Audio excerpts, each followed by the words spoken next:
130 ರೂಪಾಯಿ ಇದೆ. 7 ಮಲೆ ಸಿನಿಮಾಗೆ 130 ರೂಪಾಯಿ, ಪ್ರೀಮಿಯಮ್ 150 ರೂಪಾಯಿ. ಅದೇ ನೀವು ಮಲ್ಟಿಪ್ಲೆಕ್ಸಲ್ಲಿ ಹೋಗಿ ಚೆಕ್ ಮಾಡಿದ್ರೆ ಮಿರಾಯ್ ಅನ್ನೋ ತೆಲುಗು ಸಿನಿಮಾ ಎಷ್ಟಿದೆ ಗೊತ್ತಾ? ಟಿಕೆಟ್ ಪ್ರೈಸು 400 ರೂಪಾಯಿ ಇಟ್ಕೊಂಡು ಪಾಪ್ಕಾರ್ನ್ಗೂ 380 ರೂಪಾಯಿ ಕೊಟ್ಟು ಒಂದು ಜ್ಯೂಸ್ ತಗೊಂಡ್ರೆ 150 ರೂಪಾಯಿ ಕೇಳ್ತೀರಾ. ಅದೇ ಫ್ಯಾಂಟ್ ಅರ್ಧ ಲೀಟ್ರ್ ಫ್ಯಾಂಟಾಗೆ ನಾವು ಹೊರಗಡೆ ಎಷ್ಟು ಕೊಡ್ತೀವಿ ನಾವು? ಸೊ ನಿಮಗೆಲ್ಲ ಗೊತ್ತಿರೋ ಹಂಗೆ ಒಂದು ಕಾಂಟ್ರವರ್ಸಿ ಅಥವಾ ಒಂದು ವಿಚಾರ ಚರ್ಚೆಯಲ್ಲಿರುವಂಥದ್ದು ಪ್ರೆಸೆಂಟ್ ಇಂಡಸ್ಟ್ರಿಗೆ ಸಂಬಂಧಪಟ್ಟಂಗೆ ಟಿಕೆಟ್ ಪ್ರೈಸ್ನ 200 ರೂಪಾಯಿ ಫಿಕ್ಸ್ ಮಾಡಿದೆ ಗೌರ್ಮೆಂಟ್ ಅಂತ. ಅದ್ರ ಮೇಲೆ ಈಗ ಟಿಕೆಟ್ ಸೇಲ್ ಮಾಡೋಂಗಿಲ್ಲ. 200 ರೂಪಾಯಿ ಅಮ್ಮಮ್ಮ ಅಂದರೆ 200 ಪ್ಲಸ್ GST 236 ರುಪೀಸ್ನ ಚಾರ್ಜ್ ಅಟ್ ಪ್ರೆಸೆಂಟ್ ಮಾಡ್ತಾಯಿದ್ರು. ಆ್ಯಂಡ್ ಆಲ್ಸೋ ಅದಕ್ಕೆ ತಡೆಯಾಜ್ಞೆ ತಂದಿದೆ ಹೈಕೋರ್ಟ್. ಯಾಕೆಂದರೆ ಇದು ಆ್ಯಕ್ಟ್ಗೆ ವಿರುದ್ಧ ಹೋಗ್ತಾ ಇದೆ ಈ ಒಂದು 200 ರೂಪೀಸ್ ಫಿಕ್ಸ್ ಮಾಡಿರುವಂಥದ್ದು. ಆ್ಯಂಡ್ ಆಲ್ಸೋ ಹೊಂಬಾಳೆ ಫಿಲ್ಮ್ಸ್ ಆಗಿರ್ಬೋದು ಮತ್ತು ಫಿಲ್ಮ್ ಚೇಂಬರ್, ಕರ್ನಾಟಕದ ಫಿಲ್ಮ್ ಚೇಂಬರ್ ಕಡೆಯಿಂದನೂ ಇದಕ್ಕೆ 200 ರೂಪಾಯಿ ಮಾಡಬೇಡಿ ಅಂತ ಒಂದು ತಡೆಯಾಜ್ಞೆ ತಂದಿದ್ರು. ಒಂದಷ್ಟು ವಿಚಾರ ಚರ್ಚೆ ಆಗ್ತಾ ಇದೆ. ಇದು ಹೆಂಗೆ? ಓಕೆ, ಜನಸಾಮಾನ್ಯರ ದೃಷ್ಟಿಯಲ್ಲಿ ನಾನು ಒಬ್ಬ ಜನಸಾಮಾನ್ಯ, ನೀವು ಒಬ್ಬರು ಜನಸಾಮಾನ್ಯರು, ಕಾಮನ್ ಮ್ಯಾನ್ಗೆ 200 ರೂಪೀಸ್ ಒಂದು ಮಲ್ಟಿಪ್ಲೆಕ್ಸಲ್ಲಿ 200 ರೂಪೀಸ್ ಮೇಲೆ ಟಿಕೆಟ್ನ ಸೇಲ್ ಮಾಡಬಾರ್ದು ಅಂತಂದರೆ ನನಗೂ ಒಳ್ಳೆಯದೇ ಆ್ಯಂಡ್ ಆಲ್ಸೋ ನಿಮಗೂ ಒಳ್ಳೆಯದೇ. ಯಾಕೆ ಅಂತಂದರೆ ಯೂಶ್ವಲ್ ಆಗಿ 300, 350, 400 ರೂಪಾಯಿ, 500 ರೂಪಾಯಿ. ಈಗ ನಿಮಗೆಲ್ಲ ಗೊತ್ತಿರೋ ಹಾಗೆ KGF ಚಾಪ್ಟರ್ 2 ಸಿನಿಮಾ ಬಂದಾಗ ಹೆಚ್ಚು ಕಡಿಮೆ ಒಂದು ಟಿಕೆಟ್ನ ಪ್ರೈಸು 500, 600, 700 ರೂಪಾಯಿ ಕೂಡ ಇತ್ತು. ಆ್ಯಂಡ್ ಆಲ್ಸೋ ಮಲ್ಟಿಪ್ಲೆಕ್ಸ್ಗಳಲ್ಲಿ ಕೆಲವೊಂದು ಕಡೆ ಒಂದು ಅದಕ್ಕಿಂತನೂ ಜಾಸ್ತಿ ಪ್ರೈಸಲ್ಲಿ ಸೇಲ್ ಮಾಡಿರೋದನ್ನ ನಾವು ನೋಡಿದ್ದೀವಿ. ಸೊ ಹಂಗೆ ಲೆಕ್ಕ ಹಾಕ್ಕೊಂಡ್ರೆ ಅಷ್ಟೆಲ್ಲ 600, 700 ರೂಪಾಯಿ ಅಂತಂದರೆ ಪರ್ ಟಿಕೆಟ್ 200 ರೂಪೀಸ್ನ ಲೆಕ್ಕ ಹಾಕ್ಕೊಂಡ್ರೆ ಅದೇ 700 ರೂಪಾಯಿಗೆ 3 ಜನ ಸಿನಿಮಾ ನೋಡಿ ಪ್ಲಸ್ 100 ರೂಪಾಯಿ ಪಾರ್ಕಿಂಗ್ ಚಾರ್ಜ್ಗೆ ಮಿಗುತ್ತೆ. ಓಕೆನಾ? ಈ ಲೆಕ್ಕಾಚಾರ ಹಾಕ್ಕೊಂಡ್ರೆ ಸರ್ಕಾರ ಮಾಡಿರೋವಂಥ ರೂಲ್ಸು ಕರೆಕ್ಟಾಗೇ ಇದೆ ನನ್ನ ಪ್ರಕಾರ. ಓಕೆನಾ? ಒಂದು ಕಡೆ ಈ 200 ರೂಪೀಸ್ನ ನಾನು ಸಪೋರ್ಟ್ ಮಾಡ್ತೀನಿ, ಇನ್ನೊಂದು ಕಡೆ ಸಪೋರ್ಟ್ ಮಾಡೋಕ್ಕಾಗಲ್ಲ. ಅಪೋಸ್ ಮಾಡ್ತೀನಿ ಅಂತ ಹೇಳೋಕ್ಕಾಗಲ್ಲ, ಬಟ್ ಐ ಕೆನಾಟ್ ಸಪೋರ್ಟ್. ಈಗ 200 ರೂಪಾಯಿ ಮಾಡ್ತಾರಪ್ಪ. ಈಗ ಯೂಶ್ವಲ್ ಆಗಿ ಸರ್ಕಾರದ ಪ್ರಕಾರ 200 ರೂಪಾಯಿ ಮಾಡ್ತಾರಂತ ಮಾಡಿ ಫಿಕ್ಸ್ ಮಾಡಿ ಅದ್ರ ಮೇಲೆ ಸೇಲ್ ಮಾಡಿಬಿಡಿ ಅಂತ ಹೇಳಿದ್ರು. ಇವರು ಅಪೋಸ್ ಮಾಡಿ ಒಂದು ಅರ್ಜಿ ಹಾಕಿದ್ರು, ರಿಟ್ ಅರ್ಜಿ ಅಂತ ಹಾಕಿದ್ರು ಕೋರ್ಟ್ಗೆ. ತಡೆಯಾಜ್ಞೆ ಕೂಡ ಹೈಕೋರ್ಟ್ ತಂದಿದೆ. ಸದ್ಯಕ್ಕೆ ಇವಾಗ 200 ರೂಪೀಸ್ ಫಿಕ್ಸ್ ಆಗಿಲ್ಲ. ಓಕೆ, 200 ರೂಪೀಸ್ ಫಿಕ್ಸ್ ಮಾಡಿದ್ರೆ ಪ್ರಾಬ್ಲಮ್ ಹೆಂಗಾಗುತ್ತೆ ಅಂದರೆ ಈ ಮಲ್ಟಿಪ್ಲೆಕ್ಸ್ಗಳು ಸಾಮಾನ್ಯವಾಗಿ ನೂರಾರು ಅಥವಾ ಸಾವಿರಾರು ಕೋಟಿ ಇನ್ವೆಸ್ಟ್ ಮಾಡಿ ಕಟ್ಟಿರ್ತಾರೆ. ಈ ಸೌಂಡ್ ಸಿಸ್ಟಮ್ ಆಗಿರ್ಬೋದು, ಆಮೇಲೆ ಸ್ಕ್ರೀನ್ ಆಗಿರ್ಬೋದು. ನನಗೆ ಗೊತ್ತಿರೋಂಗೆ ಒಂದು ಸ್ಕ್ರೀನ್ನ ಪ್ರೈಸ್ ಮಲ್ಟಿಪ್ಲೆಕ್ಸಲ್ಲಿ ಸ್ಕ್ರೀನ್ ಇರುತ್ತೆ ಗೊತ್ತಾ, ಸಿಲ್ವರ್ ಸ್ಕ್ರೀನು, ವೈಟ್ ಸ್ಕ್ರೀನು. ಆ ಸ್ಕ್ರೀನಿಗೆ ಹೆಚ್ಚು ಕಡಿಮೆ 10 ರಿಂದ 15 ಲಕ್ಷ ರೂಪಾಯಿ ನಾನು ಕೇಳಿರೋ ಮಟ್ಟಿಗೆ. ಸಿಂಗಲ್ ಸ್ಕ್ರೀನಲ್ಲಿ ನಮ್ಮ ಕನ್ನಡದ ಜನ ಮೇಂಟೈನ್ ಮಾಡ್ತಿರೋ ಥಿಯೇಟ್ರಲ್ಲಿ ನಾನು ಕೇಳಿರೋ ಥರ 7 ರಿಂದ 8 ಲಕ್ಷ ರೂಪಾಯಿ ಒಂದು ಸ್ಕ್ರೀನ್ ಪ್ರೈಸ್ ಆಗುತ್ತೆ. ಸೊ ಒಂದು ಚೇರಿಂದ ಹಿಡಿದು, ಸೌಂಡ್ ಸಿಸ್ಟಮಿಂದ ಹಿಡಿದು, ಪೇಂಟಿಂಗಿಂದ ಹಿಡಿದು, ಮತ್ತು ಇಡೀ ಬಿಲ್ಡಿಂಗ್ ಏನು ಈ ಎಲೆಕ್ಟ್ರಿಸಿಟಿ ಅಥವಾ ಕರೆಂಟ್ ಬಿಲ್ಲಿಂದ ಹಿಡಿದು, ಆಮೇಲೆ ವೈರಿಂಗ್ ಸಿಸ್ಟಮಿಂದ ಹಿಡಿದು, ಮೇಯ್ನ್ಲಿ ಥಿಯೇಟ್ರಿಗೆ ಬೇಕಾಗಿರುವಂಥದ್ದು ಒಳ್ಳೆ ಕ್ಲಾರಿಟಿ ಮತ್ತು sound system and also sound proofing system. ಇಷ್ಟನ್ನೆಲ್ಲ ಮಾಡಿಸಿ ಒಂದು ಮಲ್ಟಿಪ್ಲೆಕ್ಸ್ ಕಟ್ಟಿಸ್ತಾರೆ ಅಂತಂದರೆ ಅದಕ್ಕೆ 100 ಕೋಟಿ ಅಥವಾ 1000 ಕೋಟಿ. ಒಂದು ಆಡಿ ಬಗ್ಗೆ ನಾನು ಮಾತಾಡ್ತಾ ಇಲ್ಲ. ಮಿನಿಮಮ್ ಒಂದು ಮಲ್ಟಿಪ್ಲೆಕ್ಸ್ ಅಂದರೆ 6 ರಿಂದ 7, 8, 10 ರಿಂದ 12 ಆಡಿವರೆಗೂ ಇರುತ್ತೆ ಕೆಲವೊಂದು ಥಿಯೇಟ್ರಲ್ಲಿ. ಒರೈನ್ ಮಾಲಲ್ಲಿ ಹೆಚ್ಚು ಕಡಿಮೆ 10 ಆಡಿಟೋರಿಯಮ್ಸ್ ಇರಬಹುದು. ಓಕೆನಾ? ಹಿಂಗಿರುವಾಗ 1000 ಕೋಟಿ ಎಂದು ಹಾಕಿರ್ತಾರೆ. ಸೊ ಅವ್ರಿಗೆ ನೀವು ಪರ್ ಟಿಕೆಟ್ 200 ರೂಪೀಸ್ಗೆ ಕೊಡಬೇಕು ಅಥವಾ ಅದ್ರ ಮೇಲೆ ಕೊಡಬಾರ್ದು ಅಂತ ರೂಲ್ಸ್ ಮಾಡಿದ್ರೆ ಅವ್ರಿಗೆ ತುಂಬಾ ಕಷ್ಟ ಆಗುತ್ತೆ. ಆ್ಯಂಡ್ ಆಲ್ಸೋ ಕ್ವಾಲಿಟಿ ಮೇಂಟೈನ್ ಮಾಡಬೇಕು ಅಂತಂದರೆ 200 ರೂಪಾಯಿ ಮೇಲ್ಗಡೆ ಅಂದರೆ ಒಂದು ಟಿಕೆಟು 300, 350 ರೂಪಾಯಿ ಕೊಡಲೇಬೇಕು. ಒಂದು ಈ ವಿಚಾರದಲ್ಲಿ 200 ರೂಪೀಸ್ಗೆ ಕೊಡೋಕ್ಕಾಗಲ್ಲ. ಇನ್ನೊಂದು ವಿಷಯ ಹೇಳಬೇಕು ಅಂತಂದರೆ ಇವಾಗ ಓಕೆ 200 ರೂಪಾಯಿಗಿಂತ ಜಾಸ್ತಿ ಕೊಟ್ಟರು ಪರವಾಗಿಲ್ಲ, ನಾವು ಹೋಗ್ತೀವಿ ಅಂತಂದರೆ ಟಿಕೆಟ್ಗೆ 250, 300, 350 ರೂಪಾಯಿ ಇರುತ್ತೆ ಸಾಮಾನ್ಯವಾಗಿ. ಟಿಕೆಟ್ ಪ್ರೈಸ್ಗಿಂತ ಈ ಪಾಪ್ಕಾರ್ನ್, ಯೂಶ್ವಲ್ ಆಗಿ ಸ್ವೀಟ್ ಕಾರ್ನ್ ಎಷ್ಟಕ್ಕೆ ಸಿಗುತ್ತಪ್ಪ? ಕಾರ್ನ್ ಒಂದು ಇದಿರುತ್ತಲ್ಲ, ಒಂದಿಷ್ಟು ಏನೋ ಅಂತಾರಪ್ಪ ಅದನ್ನು, ಅದು ಎಷ್ಟಕ್ಕೆ ಸಿಗುತ್ತೆ? ಅಮ್ಮಮ್ಮ ಅಂದರೆ 20, 30 ರೂಪಾಯಿಗೆ ಸಿಗುತ್ತೆ. ಅದನ್ನು ತಂದುಬಿಟ್ಟು ಇವರು ಪಾಪ್ಕಾರ್ನ್ ಮಾಡ್ತೀವಿ ಅಂತ ಅಂದ್ಬಿಟ್ಟು 380 ರೂಪಾಯಿ minimum, medium, mini, large, medium ಅಂತ 3 ಸೈಜ್ ಕೊಟ್ಟಿರ್ತಾರೆ. ಲಾರ್ಜ್ಗೆ ಹೋಗ್ಬಿಟ್ರೆ ಅದೇ 500, 600 ರೂಪಾಯಿ ಆಗ್ಬಿಡುತ್ತೆ. ಪಾಪ್ಕಾರ್ನ್ ಸ್ವಾಮಿ, ಜಸ್ಟ್ ಪಾಪ್ಕಾರ್ನ್ ಅಷ್ಟೇ ಪಾಪ್ಕಾರ್ನು ನಮ್ಮ ಸಿಟಿ ಮಾರ್ಕೆಟ್ ಕಲಾಸಿಪಳ್ಳಿಯ ಬಸ್ ಸ್ಟಾಪಲ್ಲಿ ಒಂದು ಕವರ್ಗೆ ಹಾಕ್ಬಿಟ್ಟು ಮಾರ್ತಾ ಇರ್ತಾನೆ, 50 ರೂಪಾಯಿ 60 ರೂಪಾಯಿ. ಅದನ್ನು ತಂದ್ಬಿಟ್ಟು ಇವರು 380 ರೂಪಾಯಿ ಮಿನಿಮಮ್ ಪ್ರೈಸ್ ಇಟ್ಟು ಮಾರಿದ್ರೆ ಪ್ರೇಕ್ಷಕನ ಹೊಟ್ಟೆಯ ಮೇಲೆ ಬರೆ ಹೇಳದಂತೆ ಆಗಲ್ವಾ? ಎಷ್ಟೋ ಜನಕ್ಕೆ ಮಲ್ಟಿಪ್ಲೆಕ್ಸಲ್ಲಿಗೆ ನಾನು ಹೋಗ್ಬೇಕು, ನಾನು ಹೋಗಿ ಸಿನಿಮಾ ನೋಡಬೇಕು ಅಂತ ಒಂದು ಆಸೆ ಇರುತ್ತೆ. ಮಲ್ಟಿಪ್ಲೆಕ್ಸ್ ಕೆಲವು ನೋಡಿರೋದೇ ಇಲ್ಲ, ಹಂಗಾಗ್ಬಿಟ್ಟಿರುತ್ತೆ. ಅವ್ರು ಬಂದು ಒಂದು ಸರಿ ಎಕ್ಸ್ಪೀರಿಯೆನ್ಸ್ ಮಾಡೋಣ ಅಂತ ಬಂದು ಹೋದ್ರೂ 1000 ರೂಪಾಯಿ ಖರ್ಚಾಗುತ್ತೆ ಅಂತಂದರೆ ಸುಮ್ಮನೆ ಹಂಗೆ ಸಣ್ಣದಾಗಿ ಒಂದು ಲೆಕ್ಕ ಹೇಳ್ತೀನಿ ಕೇಳಿ ನಿಮಗೆ. ಒಬ್ಬ ಮಿಡಲ್ ಕ್ಲಾಸ್ ಫ್ಯಾಮಿಲಿ ಎಕ್ಸಾಂಪಲ್ ನನ್ನೇ ತಗೊಳ್ಳಿ, ನಾನು ಹೆಂಡತಿ ಮಕ್ಕಳು ಒಂದು ಸಿನಿಮಾ ನೋಡೋಕೆ ಹೋಗ್ಬೇಕು, ಮಲ್ಟಿಪ್ಲೆಕ್ಸ್ ಹೋಗೋಣ ಕಣೆ ಅಂತ ಹೆಂಡ್ತಿಗೆ ಹೇಳ್ತೀನಿ. ಸರಿ ಆಯಿತು ನಡೀರಿ ಹೋಗೋಣ ಅಂತ ಅವಳು ಹೇಳ್ತಾಳೆ. ಹೋಗಿ ಒಂದು ಟಿಕೆಟ್ ನೋಡ್ತೀವಿ 400 ರೂಪಾಯಿ. ಅಲ್ಲೇ 800 ರೂಪಾಯಿ ಆಗೋಯ್ತು ಅಂತಂದರೆ ಲೆಕ್ಕ ಹಾಕೊಳ್ಳಿ, ಏನು ಪಾಪ್ಕಾರ್ನ್ ತೊಗೋತೀರಾ? ಸರಿ ಆಯ್ತಪ್ಪ ಪಾಪ್ಕಾರ್ನ್ ತೊಗೋತೀನಿ ನಾನು, ಆಯಿತಾ. ಒಂದು 800 ರೂಪಾಯಿ ಟಿಕೆಟ್ ಕೊಡ್ತೀನಿ ಅಂತಂದರೆ 800 ರೂಪಾಯಿ ಪ್ಲಸ್ ಒಂದು ಪಾಪ್ಕಾರ್ನ್ಗೆ ಎಷ್ಟು 380 ರೂಪಾಯಿ ಪ್ಲಸ್ ಪಾರ್ಕಿಂಗ್ ಚಾರ್ಜ್ ಎಷ್ಟು 50 ರೂಪಾಯಿ.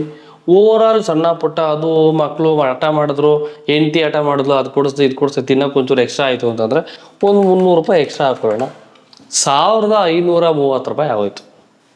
1500 ರೂಪಾಯಿ ಒಬ್ಬ ಮಿಡಿಲ್ ಕ್ಲಾಸ್ ವ್ಯಕ್ತಿ ವಾರಕ್ಕೊಂದ್ಸರಿ, ಅಂದರೆ ವಾರಕ್ಕೊಂದ್ಸರಿ ಎಲ್ಲರೂ ಹೋಗಲ್ಲ, ಯೂಶ್ವಲ್ ಆಗಿ ಮನುಷ್ಯನ ಜೀವನದಲ್ಲಿ ವಾರಕ್ಕೊಂದ್ಸರಿ ಆದರೂ ಒಂದು ಸಿನಿಮಾಕ್ಕೆ ಹೋಗೋಣ, ಒಂದು ಸಿನಿಮಾ ನೋಡೋಣ, ಅದು ಯಾವ್ದಾದ್ರು ಸರಿ ಮಲ್ಟಿಪ್ಲೆಕ್ಸ್ ಹೋಗೋಣ, ಚೆನ್ನಾಗಿರುತ್ತೆ.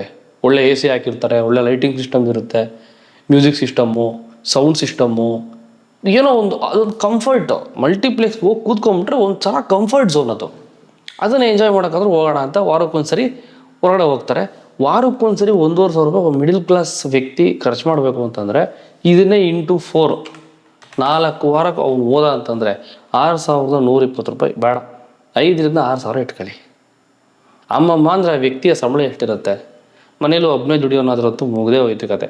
15,000 ರೂಪಾಯಲ್ಲಿ ಮೈನಸ್ 15,000 ರೂಪಾಯಲ್ಲಿ 6,000 ಹೋದರೆ ಇನ್ನು ಮಿಕ್ಕದು ಎಷ್ಟು? 8ರಿಂದ 9,000 ರೂಪಾಯಿ.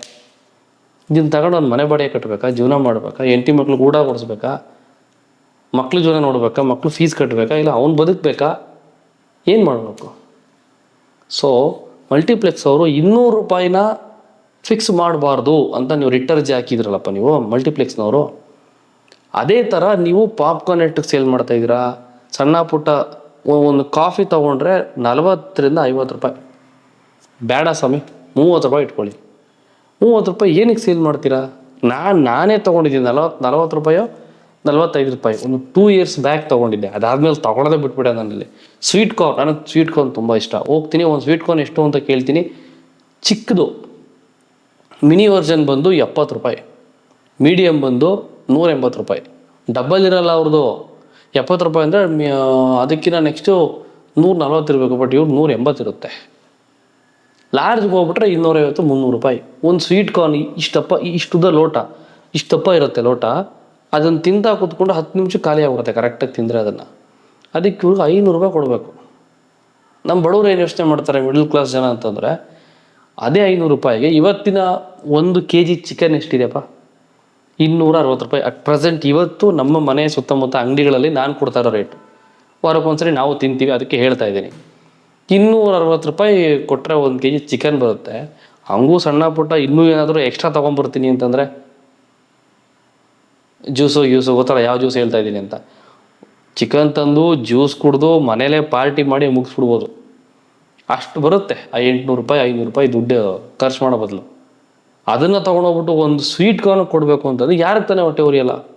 ನೀವು ಓಕೆ ಪಾಪ್ಕಾರ್ನಲ್ಲಿ ತೊಗೋತಿರಲ್ಲ ನೀವು, ಪಾಪ್ಕಾರ್ನಲ್ಲಿ ಬೇರೆ ಬೇರೆ ತಿಂಡಿ ಮಾರೋದ್ರಲ್ಲಿ ಎಲ್ಲದರಲ್ಲೂ ನಿಮ್ಗೆ ಅದರಲ್ಲೇ ಬಿಸ್ನೆಸ್ ಆಗೋದು. ಆ್ಯಕ್ಚುಲಿ ಹೇಳ್ಬೇಕಾದ್ರೆ ಅಲ್ಲೇ ನೀವು ಜಾಸ್ತಿ ಮಾಡ್ತಾ ಇರೋದು. ಟಿಕೆಟ್ ಪ್ರೈಸ್ 200 ರೂಪಾಯಿ ಇದ್ದರೆ ಎಲ್ಲೂ ಮೋಸನೇ ಇಲ್ಲ. ನನಗೆ ಕೇಳಿದ್ರೆ ಗೌರ್ಮೆಂಟ್ ಮಾಡಿರೋದು ಪಕ್ಕ ಇದೆ. 200 ರೂಪಾಯಿ ಅದ್ರ ಮೇಲೆ ಹೋಗಬಾರ್ದು. ಈಗ ಪಾಪ್ಕಾರ್ನ್ ತಗೋತಾನೋ ಬಿಡ್ತಾನೋ ಅದು ಅವ್ನ ಬಾಯಿ ಚಪ್ಪಲಿಗೆ ಬಿಟ್ಟಿದ್ದು, ಅವ್ನು ತಿನ್ನಬೇಕು ಅಥವಾ ತಿನ್ನಬಾರ್ದು ಅಂತ ಅವ್ನು ಏನು ಮೈಂಡ್ ಓಡುತ್ತೋ ಅದ್ರ ಮೇಲೆ ಡಿಪೆಂಡ್ ಆಗುತ್ತೆ ಹೊರತು ಇನ್ನೇನು ಇಲ್ಲ. ಈಗ 200 ರೂಪಾಯಿ ನನಗೆ ಕೇಳಿದ್ರೆ ಬೆಸ್ಟ್ ಅದು. ಯಾಕೆಂದರೆ ನೀವು ಟಿಕೆಟ್ ಪ್ರೈಸು 400 ರೂಪಾಯಿ ಇಟ್ಕೊಂಡು ಪಾಪ್ಕಾರ್ನ್ಗೂ 380 ರೂಪಾಯಿ ಕೊಟ್ಟು ಒಂದು ಜ್ಯೂಸ್ ತಗೊಂಡ್ರೆ 150 ರೂಪಾಯಿ ಕೇಳ್ತೀರಾ. ಅದೇ ಫ್ಯಾಂಟ್ ಅರ್ಧ ಲೀಟ್ರ್ ಫ್ಯಾಂಟಾಗೆ ನಾವು ಹೊರಗಡೆ ಎಷ್ಟು ಕೊಡ್ತೀವಿ? ನಾವು 50 ರೂಪಾಯಿ 60 ರೂಪಾಯಿ ಕೊಡ್ತೀವಿ. ನಿಮ್ಮ ಹತ್ರ 150 180 200 ರೂಪಾಯಿ. ಅದು ಅರ್ಧ ಲೀಟ್ರ್ ಕರೆಕ್ಟಾಗಿ ಕೊಡೋಲ್ಲ. ಒಂದು ಲೋಟ ಕೊಡ್ತೀರಾ, ಅದಕ್ಕೊಂದು ಸ್ಟ್ರಾ ಹಾಕ್ಬಿಟ್ಟು ಫ್ಯಾಂಟ್ ಹಾಕಿ ಕೊಟ್ಬಿಡ್ತೀರಾ.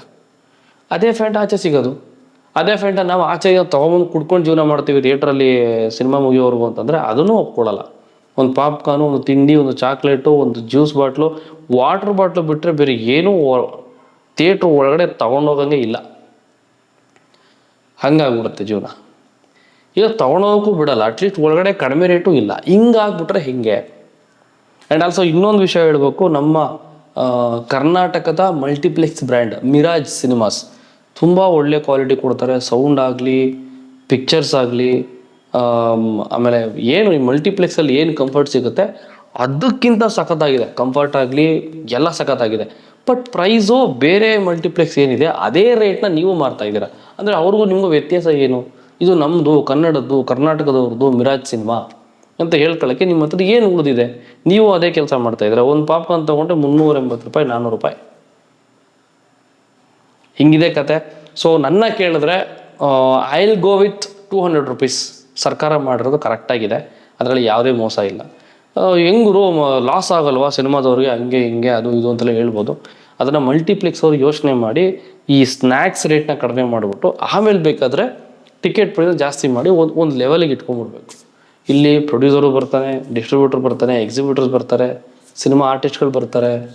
ಈಗ ಎಲ್ಲರಿಗೂ ದುಡ್ಡು ಹೋಗಬೇಕು ಅಂತಂದರೆ 200 ರೂಪಾಯಿ ಖಂಡಿತವಾಗ್ಲೂ ಹೌದು ಕಡಿಮೆನೆ.